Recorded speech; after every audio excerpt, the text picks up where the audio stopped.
Ahmad Ade Setiawan mengungkapkan, sebagai mahasiswa kuliner pihaknya diperbolehkan menggunakan food truck milik Poltekpar untuk berbisnis. Selain berbisnis, kegiatan ini juga sebagai uji coba resep atau teori yang dipelajari di kampus. Untuk menu yang dijual, mahasiswa menentukan sendiri dan disesuaikan dengan lidah masyarakat Palembang. Mahasiswa Politeknik Pariwisata Palembang. Jadi kita di sini mengadakan kegiatan berjualan atau biasa kita sering sebut dengan market day. Oke. Ya. Kita menggunakan konsep kita food truck ya? Iya, kita menggunakan food truck.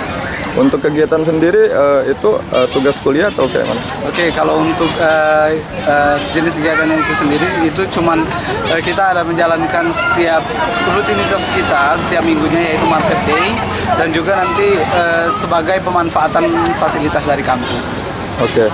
Untuk menu sendiri kayak mana, Mas? Oke, untuk menu sendiri kita itu setiap kelas itu menentukan menunya masing-masing. Jadi bebas dari setiap kelas itu mau menjual apa semenarik mungkin dan sekreatif mereka masing-masing. Untuk lokasi. Setiap minggunya per kelas bergantian untuk menggunakan food truck. Mahasiswa biasanya membuka lapak di pusat keramaian seperti Kambang Iwa dan Pendestrian. Mardiansyah, PAL TV.